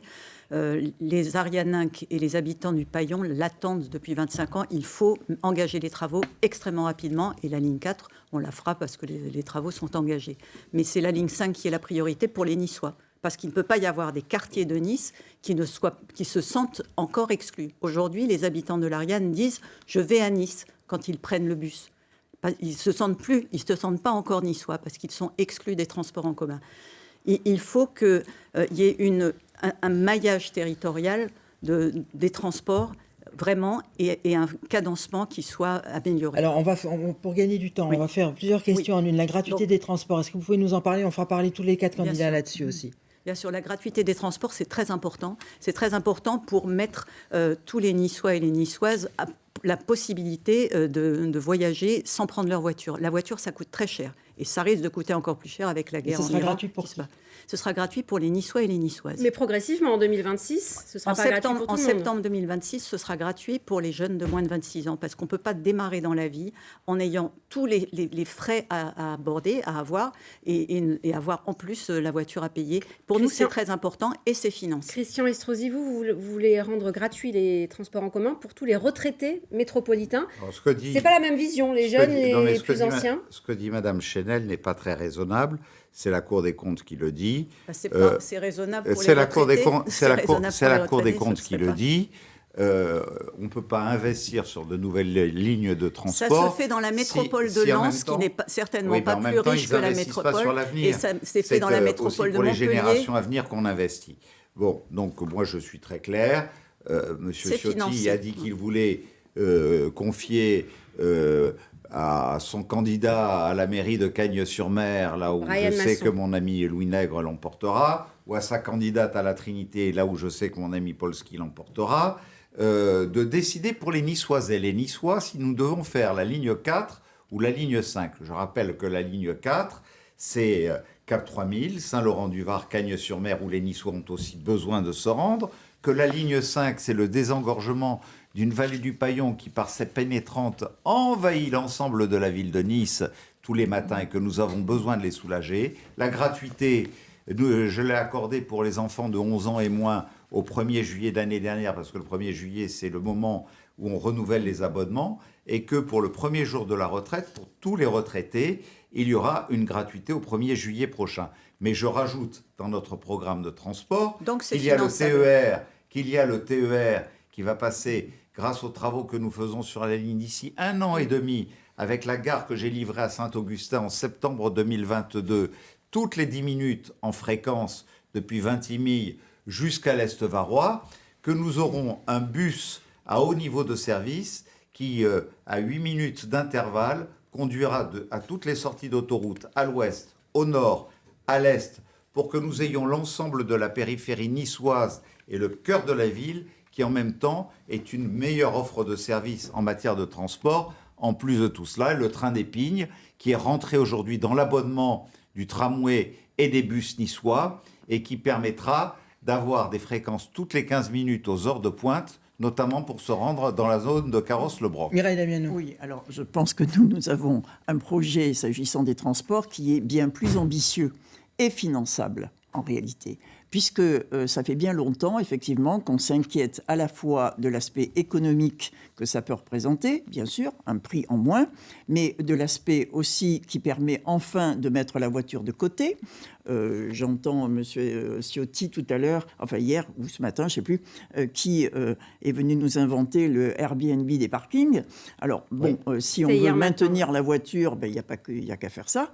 Mais en tout état de cause, il y a un aspect écologique important parce qu'il faut effectivement faire que la voiture soit laissée de côté, y compris pour les personnes qui habitent loin, parce qu'ils habitent loin, parce qu'il n'y a pas de logement ici. Oui, mais alors, et ce financement... Quand vous dites que vous êtes pour la gratuité des transports, parce que c'est vrai que vous y tenez, et d'ailleurs dans votre projet, vous rappelez que 46 réseaux de transport en France pratiquent déjà la gratuité. On appartient à un collectif qui est un collectif national Christian de Estrosi villes ayant mis en place... Mais vous faites comment sans recette? Alors, Christian Estrosi parlait... Non mais je voudrais finir ma question. Christian Estrosi, comment vous faites? Je voudrais terminer ma question, Mireille Damiano. Vous parliez, Christian Estrosi, de la Cour des comptes. On a l'exemple de Montpellier, où c'est gratuit pour tous. Or, ce que relève la Cour des comptes, c'est qu'il y a un manque à gagner dommageable de 34 millions d'euros, et on entend même des porte-parole d'associations d'usagers dire c'est très bien, on est très content que ce soit gratuit, mais on constate la dégradation du service. Mais la politique, c'est des choix. Il faut le faire de façon prioritaire. C'est le choix de dégrader le service. Il faut ne pas mentir aux Niçois et Niçoises et dire comment on le finance. Comment on le finance? Par une élévation de la taxe de séjour, parce que quand on a des touristes, et Dieu sait qu'il y en a qui sont dans des 4 et 5 étoiles et qui payent moins de 5 euros la nuit. Vous offrez la gratuité aux touristes, Madame Damiano. In fine, effectivement. Donc on a multiplié par 3, tout à fait. On a pesé dessus. On est quasiment au plafond. On a aussi la taxe mobilité qui peut être mobilisée. Et on a la taxe aussi sur les bureaux qui peut être mobilisée. On arrive à financer effectivement la perte de la billetterie dans un temps qui est cadencé. Il est impossible de le faire dans la minute, évidemment. Mais vous reconnaissez qu'il faut une loi pour permettre l'augmentation de la taxe de séjour à 15 euros. 15 euros pour les 5 étoiles. Oui, tout à fait, en partie, et par la taxe sur les bureaux. Par rapport aux charges qui sont les et de cette manière, il y a 3 objectifs qui sont remplis. 3 objectifs qui sont à la fois le pouvoir d'achat, à la fois le social et à la fois l'écologique. Et nous remplissons ces méthodes-là. Un point sur les modes de rupture, parce que vous avez parlé de la ligne 4 et de la ligne 5, il faut être attentif aussi au fait qu'il y a des ruptures de charge et qu'il va bien falloir effectivement vérifier à ce que, entre le train qui peut être pris d'un côté ou de l'autre, on puisse aménager cela. Et puis aussi, pensons à ceux qui habitent dans les collines. Pourquoi habitent-ils loin? Habitent-ils loin parce qu'ils ne peuvent plus habiter effectivement en ville, du fait d'une politique, on n'en parlera peut-être pas aujourd'hui, mais de surtourisme avéré que nous voulons aussi stopper. Donc dans ce cas-là, il va falloir mettre en place des transports collinaires qui puissent être adaptés et permettre à chacun de circuler normalement. Justement, avec le surtourisme, si vous faites la gratuité aux touristes, je ne comprends pas. Je voudrais quand même qu'on soit complet sur le sujet du tram. Éric Ciotti, en effet, vous avez dit, je laisserai les maires concernés, notamment Brian Masson, s'il est élu à Cagnes-sur-Mer, c'est votre candidat, le député du Rassemblement national, il n'en veut pas du tram. Or, les Cagnois, je vais vous dire ce que je souhaite. Ça les intéresserait peut-être quand même d'avoir le tram. Je vais vous dire ce que je souhaite, moi. D'abord, je suis d'accord avec Madame Chenel. Il faut que la ligne 5 aille à l'Ariane. C'est une injustice pour ce quartier. Monsieur Estrosi l'a mis dans son projet. En 18 ans, il l'a pas fait. Elle avait été initiée par Jacques Perra. Et je le redis tout à l'heure pour compléter la ligne 1, parce que beaucoup de choses ont été faites. Pas, Jacques Perra. Beaucoup de choses ont été faites par Jacques Perra. Mais et je veux lui rendre justice parce que chaque maire. Vous disiez vous étiez contre la ligne 5. Non, vous rejoignez. Attendez, enfin, monsieur. Voilà une bonne nouvelle de votre part. Je n'ai jamais dit ça. Je vous mets au défi de trouver un message. Nous avons suffisamment de déclarations de votre part qui le rappellent. Vous pouvez notamment celle de votre candidate à la Trinité. Vous pouvez m'autoriser à parler à ma place, peut-être. Je suis favorable pour que la ligne 5 aille à l'Ariane. Je suis très sceptique pour qu'elle aille au-delà de l'Ariane. Je le dis, et ça dépendra naturellement de l'élection du maire de la Trinité. Je soutiens Isabelle Martello qui porte le changement dans cette commune de la Trinité. Mais je vous rappelle, vous parliez tout à l'heure des maires du Paillon. Quasiment tous les maires. C'est bien ce que je disais. Vous voulez mettre sous la tutelle du Rassemblement national Madame Martello, l'ensemble de la ville de Madame Nice. Martello Moi, je veux garantir la liberté Madame des Niçois. Martello a été la première adjointe de Monsieur Dalmasso qui était membre de la même famille politique et à laquelle nous appartenions. Économiquement. Bonjour tristesse, François Sagan. On ne va pas parler ensemble, oui, ça vous l'avez appris, mais vous ne l'avez pas lu.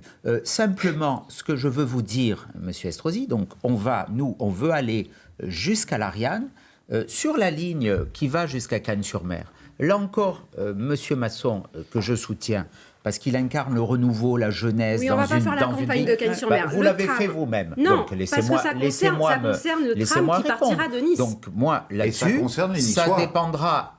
Qui vont à Cannes-sur-Mer. Oui, ça dépendra des Cagnois. Moi, je serai un président. C'est aux Niçois de décider, c'est pas aux Cagnois. Je serai un président de la métropole qui n'imposera pas, contrairement à vous. Je ne ferai pas. Mais c'est aux Niçois de dire ce que doivent faire les Cagnois. C'est aux Niçois de payer pour Cannes-sur-Mer. Là où ils veulent que leur ligne de transport les conduise. C'est pas aux Niçois de payer pour Cannes-sur-Mer. Je suis là pour parler aux Niçois et défendre les Niçois. J'aurais pas cette vision. Ça n'est pas votre cas lorsque vous voulez vendre, par exemple, la plaine du Var pour en faire une zone franche au profit d'un État souverain, la principauté de Monaco, qui d'ailleurs je veux ne vendre réclame la plaine rien. du Var à Monaco. Oui, mais c'est un autre sujet. Ça n'a rien à voir avec les transports. Voilà, ça n'a rien à voir avec les transports. On termine sur les transports. Aujourd'hui, ce qui appartient aux Niçois doit rester aux Niçois. Et c'est aux Niçois de décider de leur propre destin et à personne d'autre. Payent une taxe foncière métropolitaine qui a été créée notamment pour financer le tram. Ils ont aussi peut-être leur mot à dire sur le tram. Et il y a eu une concertation publique où les Cagnois et les Saint-Laurentins, dans cette concertation publique, ont dit qu'ils voulaient le tram, dont le chantier d'ailleurs engagé et qui ira jusqu'à Cannes-sur-Mer parce qu'ils l'ont voulu et qu'ils l'ont décidé solidairement avec les Niçois. Une élection, ça peut être aussi de remettre en cause des choses qui ont été faites avant. C'est la démocratie, ça. S'il vous plaît. Pourquoi c'est pas gravé dans le marbre non plus. Vous savez ce que coûterait de démolir un chantier engagé? Mais il n'est pas engagé, le chantier. Ah ben non, c'est pas autre chose. Non, mais c'est pas la même chose. Le chantier n'a pas été engagé encore. Des acquisitions foncières sont en cours. Non, il y a des chantiers qui ont été engagés, notamment devant la gare de Saint-Laurent-du-Var. Si vous me permettez en 2 secondes, Monsieur Estrosi, je peux m'exprimer peut-être. Je souhaite que... Je vous ai sans doute moins coupé la parole que vous n'avez fait. Mais vous avez, Christian Estrosi, vous avez beaucoup d'avance. Je me permets de vous le dire, vous avez beaucoup d'avance dans l'ensemble des temps de parole. On va essayer d'équilibrer ça. Allez-y. Moi, je suis favorable à ce que la ligne 5 franchisse le Var, parce qu'elle desservera des bassins d'emploi importants. Et il y a des acquisitions foncières extrêmement coûteuses. Vous venez d'être condamné d'ailleurs. La ligne 5 et la ligne 4. La ligne qui va vers Cannes-sur-Mer, la ligne 4, et Saint-Laurent-du-Var. Donc on peut franchir le Var. Et l'autre côté, sur l'Ariane, il n'y a pas de sujet. Voilà ma position. Je souhaite une autre ligne qui, à mon avis, est beaucoup plus structurante en termes d'économie, d'emploi. C'est celle des chemins de fer de Provence, en le faisant franchir le Var, en rive droite. Mais pourquoi ne l'avez-vous pas fait, Monsieur Estrosi? C'est ce que me disent les Niçois. Ils me disent, mais là, ils nous promettent. Vous me demandez pourquoi j'ai pas plus endetté la métropole. Non, mais ça dépend de la région. Je crois que vous êtes. Je dois vous dire qu'il nous reste très peu de temps. Vous êtes président délégué de la région, non? Très peu de temps pour parler de la sécurité. Éric Ciotti, Christian Estrosi, c'est un thème qui vous sur les tient à transports, il n'y a cœur. pas que le tramway. Vous êtes président délégué de la région, c'est une ligne de la région. On lance le jingle sur la sécurité.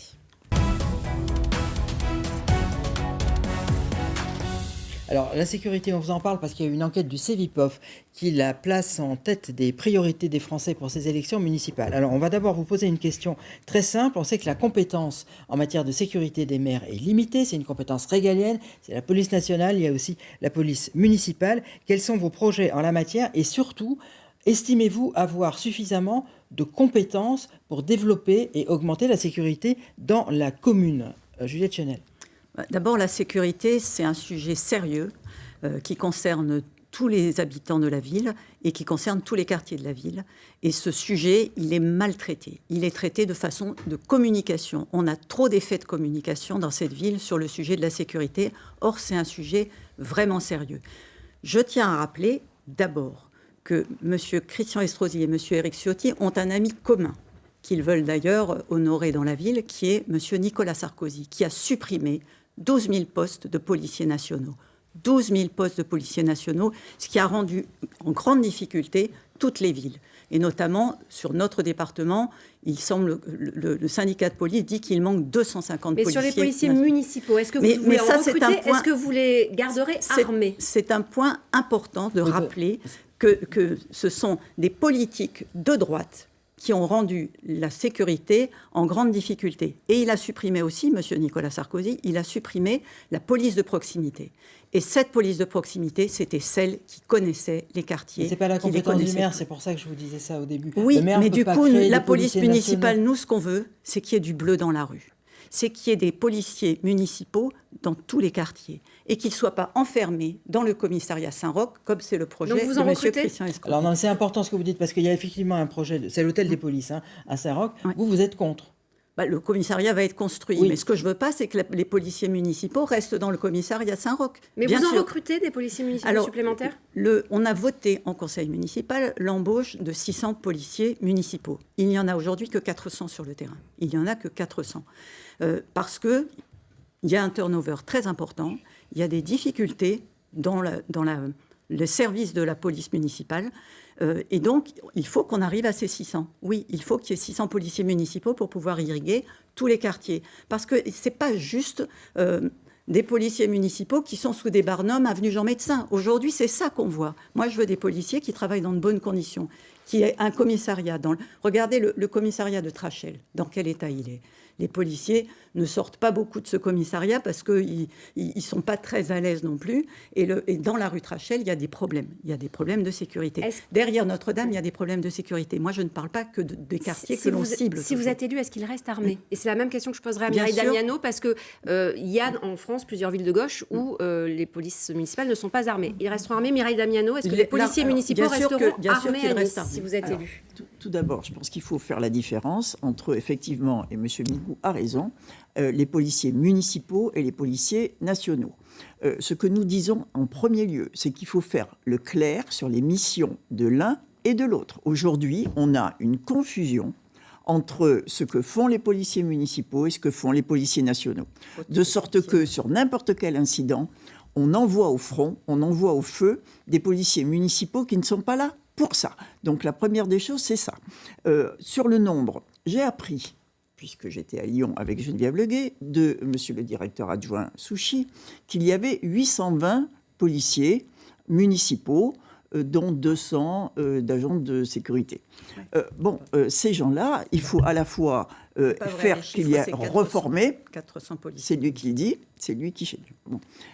Donc, la question n'est pas le nombre, la question c'est la formation, c'est la mission. Et effectivement, si on veut enfin qu'il y ait des résultats sur le plan de la sécurité, de la sûreté et de la tranquillité des gens, eh bien, par définition, il faut aller sur de la proximité et il faut aller sur de la prévention. Armé ou pas armé? Alors, armé, là, il faut qu'on fasse un audit sérieux de ce qu'ils ont. En tout cas, il n'est pas envisageable qu'ils puissent rentrer à la maison avec leurs armes. Ça, c'est sûr. Sur le fait d'avoir autre chose que des armes létales, il faut faire un état des lieux. Moi, je ne suis pas là en train de dire dans l'immédiateté qu'on va enlever l'armement tout de suite, là, maintenant. Effectivement, que ça serait préférable. Mais encore une fois, si on diversifie et si on identifie bien les missions des uns et des autres et qu'on ne les confond pas. Question à tous les deux, Éric Ciotti et Christian Estrosi. Est-ce qu'il y a à Nice et dans la métropole un sentiment d'insécurité réel, une insécurité réelle, ou un sentiment d'insécurité? Éric Ciotti. C'est pas malheureusement un sentiment. Tous les Niçois savent que leur sécurité est beaucoup moins assurée aujourd'hui qu'elle ne l'était par le passé.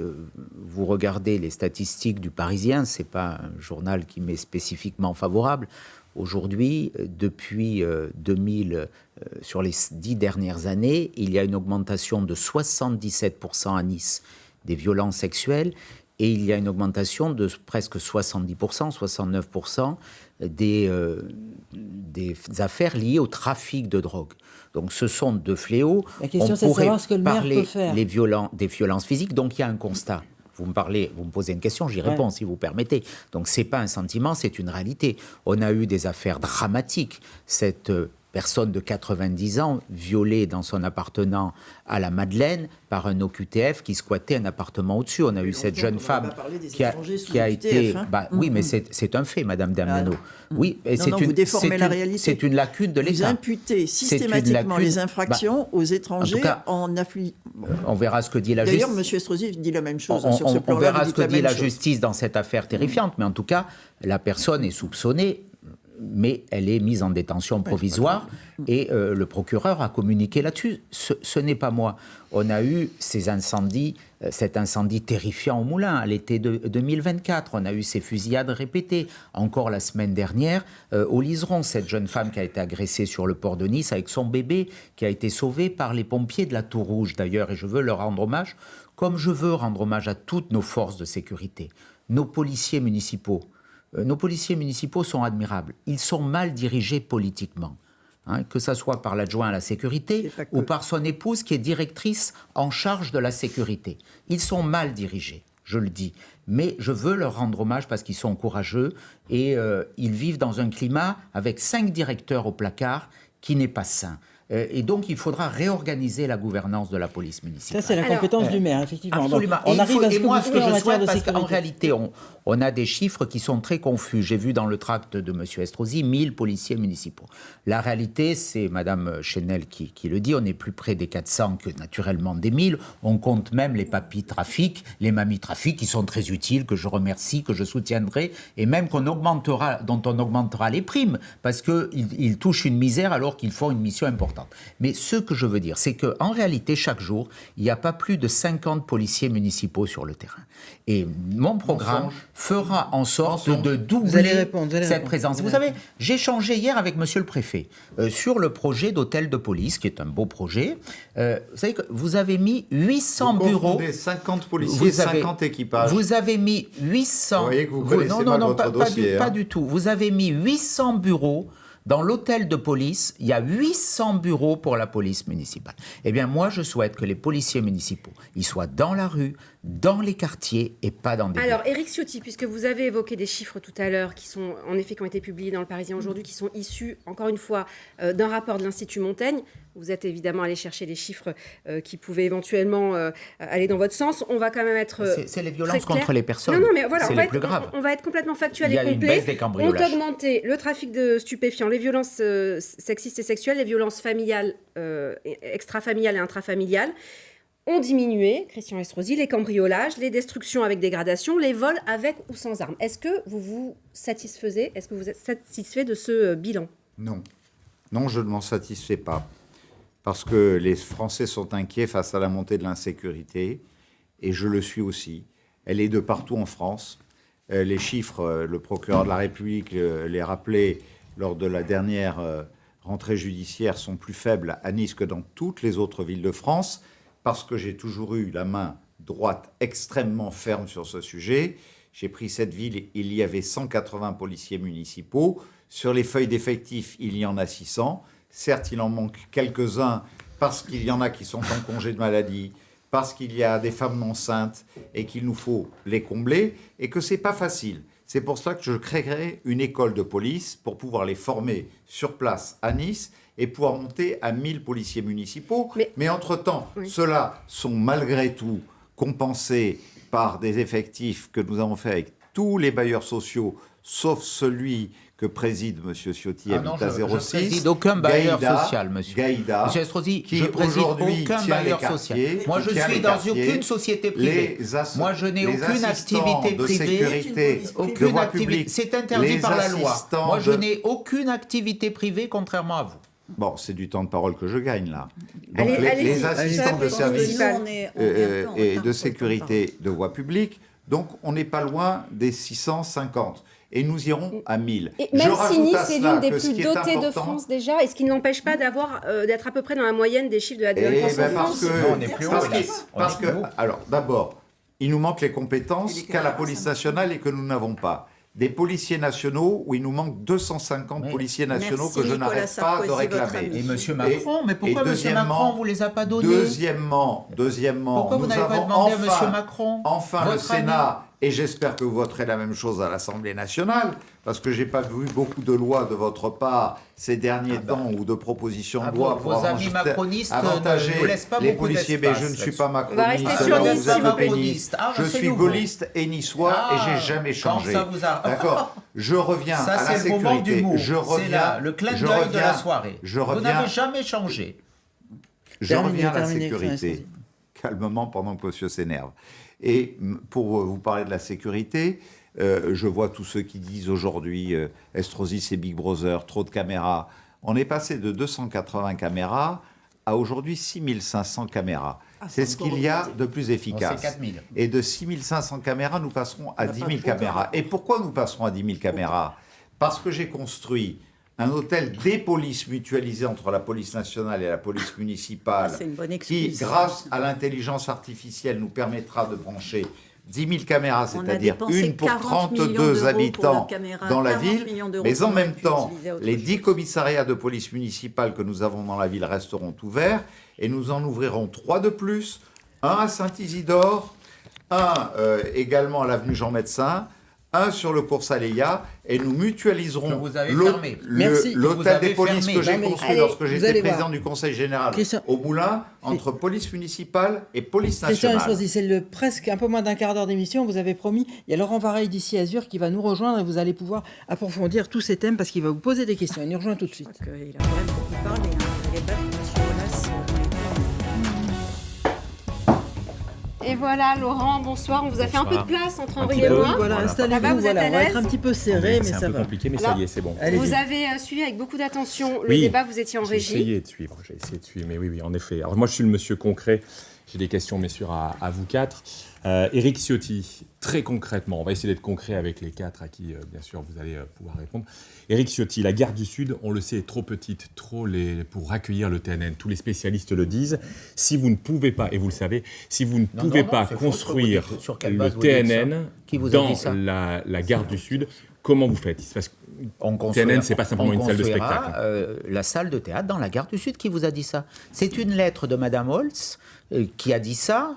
Je ne connais pas ses qualités d'ingénieur béton. Je sais que Madame Holtz a fait passer la fréquentation du théâtre de Nice à 40 000 personnes, alors que c'est 160 000 chez Monsieur Benoît. Mais allez, admettons qu'elle ait des compétences en la matière, mais je ne crois pas qu'elle soit ingénieure béton. Je lui avais d'ailleurs répondu. Elle a rédigé un courrier pas qui mettre 1200 a personnes été dans fait ce par la mairie. théâtre. Nous ferons une salle de théâtre dans la gare du Sud avec la plus grande capacité possible. C'est impossible. Nous le ferons, Monsieur Estrosi. Vous le verrez, vous serez dans l'opposition et j'espère que vous voterez ma délibération en ce sens. Pourquoi c'est impossible ça Ben, c'est impossible parce que la gare du Sud a une surface qui est plus petite que la salle des Franciscains dans Mais le non. Vieux-Nice, place Saint-François. Surface plus petite. C'est-à-dire que les théâtres modernes ont aujourd'hui besoin d'une très grande scène qui ne laisserait que 250 places assises dans la gare du Sud. C'est ça la Mais c'est réalité. Même total- M. Benoît Alors, le dit. on va Même on va M. repasser Benoît la- le dit. Monsieur Benoît Et nous- est à votre et comité nous, de le soutien. théâtre, ça y est, Et il je est le salue pour sa réalisé, qualité. les plans sont terminés, les procédures sont terminées, il se fera sous la voûte du Palais des Mais là, Expositions. on n'en est pas là. Moi, je vais, Nous on aurons va- un je vais auditorium vous poser une de question, 800 monsieur places. Estrosi, mais d'abord, je reviens à monsieur Ciotti. Donc, vous le ferez à la gare du Sud. Très concrètement, quand? Calendrier, s'il vous plaît. Nous lancerons les études dès notre élection, c'est-à-dire dès l'été, dans les procédures de marché public, parce que naturellement, nous respecterons les procédures. Mais je note la gabegie financière quand même. On parlait tout à l'heure de gaspillage. la destruction du Palais des Congrès, du théâtre, les structures éphémères qui les abritent, 23 millions pour le hangar Amazon sur le port, 8 millions pour le théâtre sur un parking au Moulin, le mine provisoire. Vous êtes le maire de l'éphémère, les ponts provisoires dans ma vallée de la Vésubie qui ne sont toujours pas réparés, 6 ans après la tempête Alex. Donc nous le ferons et nous ferons du durable, nous ferons du sérieux. Et il y a eu beaucoup de gaspillage et la Gare du Sud en est un témoignage. Et vous ferez donc à la Gare du Sud. Vous venez de racheter pour 14 millions d'euros le bail qui avait été donné à un gestionnaire pour faire de la restauration il y a 3 ans. 14 millions d'euros. C'est la deuxième fois. Vous vous rendez compte ce qu'a coûté la Gare du Sud aujourd'hui, qui est vide aujourd'hui, qui est vide. Question à Christian Estrosi, on va revenir aussi sur quelque chose dont vous en avez parlé pendant cette interview. Non, mais moi je suis venu pour vous poser une question concrète et pas pour déléguer. Moi, une question sur le chantier du tram Ligne 4. Avec notamment concrètement, l'exposition Léonard de Vinci, qui est magnifique. Christian Estrosi, est-ce que réellement le chantier du tram Ligne 4 a commencé et où? Et pouvez-vous aussi annoncer un calendrier précis sur cette ligne 4? Oui, dès la fin de l'année 2027, il arrivera à Saint-Laurent-du-Var et dès l'année 2030, il arrivera à Cagnes-sur-Mer. Est-ce que le chantier a aujourd'hui réellement commencé et quoi précisément? Il a commencé, à la fois ses réseaux et aussi l'emplacement de stationnement qui se situe entre Cap 3000 et la gare ferroviaire pour que ce soit un pôle multimodal de Saint-Laurent-du-Var. Il suffit de passer tous les jours par le bord de mer pour voir que tout l'îlot a été rasé pour pouvoir y faire l'espace nécessaire, ainsi que toutes les déclarations d'utilité publique pour faire les acquisitions foncières le long de l'ex-National 7. Et puisqu'on a parlé beaucoup de finances, troisième question, combien ça va coûter cette ligne 4 du tramway? Très exactement, 348 millions d'euros à ce jour, mais nous savons que nous ne maîtrisons pas ni l'inflation, ni l'augmentation des matières premières, surtout avec les conflits qu'il y a aujourd'hui au Moyen-Orient. Donc on sait toujours que les marchés publics, lorsqu'ils sont passés, peuvent avoir des dépassements qui vont de 5 à 10%. Mireille Damiano, vous dites vouloir payer les transports publics avec les taxes de séjour des touristes. Pas que. Pas que, vous avez cité, mais vous avez notamment donné. Mais vous dites, voilà comment on va faire avec ça, mais vous ne mettez jamais de chiffres en face. Aujourd'hui, les transports en commun, ça coûte cher. Combien vous rapporterez la taxe de séjour? Alors, on a à récupérer 75 millions d'euros qui sont le montant de la billetterie. Donc, à partir du moment où on multiplie par 3 la taxe de séjour et qu'on articule aussi le fléchage de la taxe de mobilité et la taxe des bureaux, on arrive à compléter ce chiffre-là. Ensuite, nous sommes absolument conscients qu'il y a un problème d'offre, c'est-à-dire qu'à partir du moment où on met en place une gratuité dans un calendrier donné, forcément, on offre plus. Et donc, en conséquence, il faudra à un moment donné vérifier, et par un audit financier correct, comment est-ce qu'on peut effectivement financer le reste, c'est-à-dire des cadencements sans doute plus importants, et le fait qu'on puisse aller au-delà. Mais est-ce que, quand vous voyez la Cour des comptes, Nathalie Layani en a parlé pendant l'émission, comme quoi, un exemple, Montpellier, c'est quand même compliqué à mener jusqu'au bout, est-ce que vous dites... C'est quand même un peu, on va dire, entre guillemets, chaud à faire sur Nice. Mais je ne dis pas que c'est pas chaud. Il y a 44 villes qui ont aujourd'hui adopté les transports gratuits. Alors, avec des calendriers différents selon les situations, mais en ce qui nous concerne, on a cette possibilité sur une mandature. Et notre propos, c'est effectivement de faire en sorte que dans un premier temps, on est niçois et niçoises, travailleurs, travailleuses de la métropole, pour ensuite, effectivement, l'élargir à tout le monde. Juliette Chenel-Leroux, pareil, on est très concret, on continue. Alors c'est vrai que je me suis pas mal arrêté sur les chiffres. Vous dites vouloir refaire les écoles, les rues notamment, et on en revient encore à ce Théâtre National de Nice que voulez-vous mettre à Auvar. Mais pareil, un petit peu comme Madame Damiano, on cherche les chiffres, mais quand on est candidat, on est quand même obligé de dire combien ça va coûter. Alors est-ce que vous avez chiffré, oui ou non, ce TNN à Auvar? Déjà, l'entretien des écoles aujourd'hui, il y a un budget simplement de 10 millions d'euros par an pour l'entretien des écoles. Je vais le doubler. Parce qu'il faut faire des travaux pour les écoles. Les écoles, c'est la priorité, c'est la jeunesse. Il faut que nos enfants puissent travailler, qu'ils ne fassent pas 38 degrés au mois de juin dans les écoles. Il y a des gros travaux à faire et ça, c'est notre priorité. À Auvar, un théâtre que nous allons faire, une vraie salle de 1200 places, c'est 41 millions d'euros, ce qu'on a chiffré. On a fait ce chiffrage de 41 millions d'euros.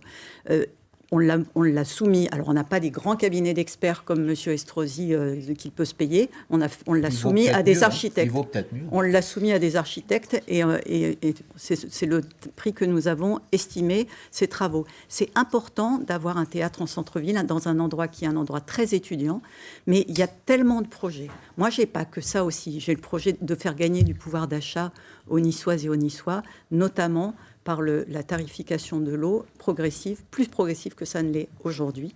Ce sera 12 mètres cubes d'eau gratuits. Les premiers 12 mètres cubes d'eau seront gratuits et les gros consommateurs payeront plus. Donc ce sera très progressif. Encore, Laurent.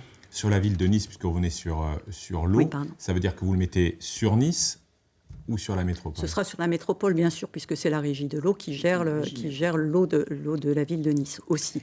Et une dernière question, il s'est beaucoup dit dans la campagne des municipales que si vous êtes élu, peut-être que le président de la métropole ne serait pas forcément le maire de Nice. C'est une idée notamment de Madame Mireille Damiano. Si vous êtes élu, est-ce que forcément le président de la métropole, c'est le maire de Nice? On rappelle que c'est une élection municipale et Et intercommunale. ensuite, voilà, C'est un vote pour intercommunale. l'intercommunalité. Donc qu'est-ce que vous faites si vous êtes élu maire de Nice?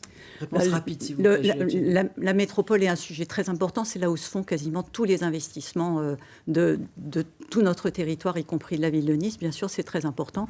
Moi, je ne suis pas attachée à être la présidente de la métropole. Nous sommes une équipe avec beaucoup de compétences partagées. Et c'est un sujet qui sera discuté entre nous parce qu'il y a aussi des élus des autres villes. Et élire le président de la métropole, c'est avoir aussi les voix des autres villes de la métropole et pas que celle de la ville de Nice. Merci beaucoup, Laurent, pour ce droit de suite très utile pour conclure ce débat qui en effet touche à sa fin. Alors on va vous donner une carte blanche à chacun de vous pour vous adresser directement aux Niçois. Vous avez 30 secondes et vous allez peut-être réussir à vous écouter pour finir ce débat. On a tiré au sort là aussi pour savoir dans quel ordre vous alliez prendre la parole et c'est à vous, Juliette Chénel, de commencer. Eh bien, moi, j'aime ma ville, j'aime la ville de Nice. J'y habite depuis 40 ans maintenant, puisque j'ai travaillé dans l'industrie, que ce soit à Texas Instruments ou à Thales. Et c'est vraiment cette ville où j'ai vu naître mes enfants, et j'y tiens parce qu'elle est belle. Elle a une lumière incroyable. Elle a vu Catherine Ségurane, elle a vu Simone Veil, elle a vu Garibaldi. Et on a besoin d'avoir cette fierté d'habiter la ville de Nice. Et elle a été trop abîmée pendant ces dernières années. Quand j'entends les journalistes nationaux qui me disent ce qu'ils pensent de la ville de Nice, j'ai honte. Et donc, moi, j'ai envie de rendre de la fierté aux Niçoises et aux Niçois en leur rendant aussi du pouvoir d'achat et du pouvoir de vivre. Merci à vous, Juliette Chénel. Christian Estrosi, c'est à vous. Vous avez entendu, il y a un gong qui vous prévient de la fin. Merci aux Niçois avec lesquels nous avons tant partagé et je sais qu'il reste beaucoup à faire et que nous allons le faire ensemble. Mais si j'ai une seule chose à dire, c'est que quand je pense à Nice, je ne pense pas à la politique. Que je pense aux visages que je croise tôt le matin, aux anciens, aux enfants, aux familles. Être responsable d'une ville comme Nice, ce n'est pas choisir la facilité, c'est au contraire prendre la mesure des responsabilités, de protéger, d'anticiper, de décider tout simplement. Tout ce que j'ai toujours entrepris jusqu'à présent m'a conduit à avoir pour seule boussole la ville de Nice et rien d'autre, aucun engagement politicien quel qu'il soit. Je veux être digne de Nice et des Niçois, et pour que Nice reste Nice, eh bien, j'œuvrerai dans ce sens. Allez, vous avez eu un peu de rab, mais bon, on est dans l'équité, on n'est pas dans l'égalité des temps de parole. C'est au tour d'Éric Ciotti. D'abord, quand je m'adresse aux Niçois, je n'ai pas envie de lire, j'ai envie de parler avec mon cœur, de leur dire que je veux le meilleur pour notre ville. J'ai constitué une liste de rassemblement avec des hommes et des femmes remarquables, un comité de soutien présidé par Jean-Pierre River, le colonel Olivier Riquet qui a dirigé les opérations de secours le soir du 14 juillet, Franck Terrier, le héros du 14 juillet, la préfète Françoise Souliman pour s'occuper de la sécurité, Olivier Breuilly pour remettre de l'ordre dans les comptes. Ce que nous voulons, c'est s'occuper des Niçois, remettre de l'ordre dans la rue, de l'ordre dans les comptes et s'occuper de chacune et de chacun des Niçoises et des Niçois. Mireille Damiano, vous avez le mot de la fin. Oui, merci. Écoutez, moi, je suis née à Nice. J'ai fait mes études à Nice. Je travaille à Nice. J'ai 40 ans de bar à Nice. Et je dois dire que j'étais très en colère très en colère de voir effectivement cette ville devenue ce qu'elle est devenue, avec des gens qui dorment à la rue le soir, avec des gens qui n'ont pas de logement, avec des gens qui n'ont plus d'espoir. Donc ce que moi je souhaite, c'est qu'on prenne en considération le temps extrêmement particulier dans lequel nous sommes. Et vous avez entendu divers mensonges et c'est assez affligeant. Monsieur Ciotti qui vient nous dire qu'il n'est apparenté à aucun parti et que sa liste est une liste de compétences. Merci beaucoup. Monsieur Estrosi qui vient nous dire qu'il s'occupe désormais du quotidien. Beaucoup. Nous avons l'espoir de nos projets. Merci. Et voilà. Merci beaucoup Mireille Dabiano. Un débat. Merci à tous les quatre d'avoir participé à ce débat, d'avoir accepté notre invitation. Ce débat, vous pouvez le revoir sur France.tv. Un retour aussi avec Laurent Vareille dans la matinale d'ici Azur, dans nos journaux également demain. Et puis deux rendez-vous. Lundi, on fait la même chose et on recommence avec les candidats de Menton. Et puis mercredi prochain, ce sera un débat pareil sur Cagnes-sur-Mer. Très belle soirée sur France 3. Tout de suite, le journal régional.